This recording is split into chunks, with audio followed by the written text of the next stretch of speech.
Hi mayam ai ngasidi mayamda sanase kamaina maitegi style da thongbase sanase ko mayam gi style du so loi leinaramni adubu sanase kamaina thotni haibase haibadi khoi taw putar su kamaina dum thotna leini haibasine ba aina share tawjadoise aina video khara uba matam da mayam se sanase tawnadre adum ngausan minare kai gi thotna leina baga haiba adugi tawdra adu tawdra ta su nangna taw ta sne dum thotlan bayai adugi tips tu aina share tawning is a tips tu adi karino haibada akoine ising je khara sahalani bahana ising je khara sahala thammani aduda nang machu hapa yai adagi marum rang khara adum thadarasu yai maramdo nungshibagi damakta aduna trazo ising cham chambasda sahanbasda nahangna ngasai sanase tawrba matungda hek tawbagi kano sa time gap amta lehendana adum ising dru thadabi obako aduidi adum nahangna marum rang atopa alu adagi khogi hawai thrak ngauringai sa adum minute manga taradi dum ising dru tinga le ni dra ising asabaduda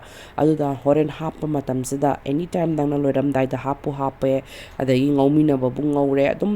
sanase thotlani kaimta kanjan ba leirweba aduna khogi maitegi kuthong da di marum rang se phasana hapirani adagi maroi mapang se si ai tang 13 april gi cherau banu mitura thongkiba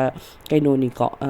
paneer thonggibani sana thonggibani aduga numista de aina alu se takhra tawjadre dubu noma pambadari dum khara di tawe alu se aduga sigi matang sida da hana sanase dum hapirani aduga sangom ju dum hapsan bayare aduga sangom je hapal loira kana khara mu creamy ohenge haita di akogi fresh milk cream se dum laure duna ko aduga dum happy bayai adum phajina bazar da phangbane amul gi fresh cream dum hapo yam haubane aduga marumrang ju yam thakte koi tilau janam ju yaudabani na koi maitei gi style khutong sidi ko haibadi akogi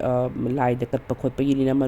marumra kano se tilau janam se yaude ba aduna sida fresh cream do hapani adagi marumrang hapani aduga moro atek pachu jo loiram dai dum phajan thakpa yai kai ronda moro atek pase ngomina ta di sabne ba ko kogi ngauba matang da hapata de aduna loiram dai dum hapa yai aduga yengo siam creamy oire mahi ja kitang kangjan hange su yai aduga sigi loirak patan ja se dum phagigom thaga dum haubane mayam su dum try to be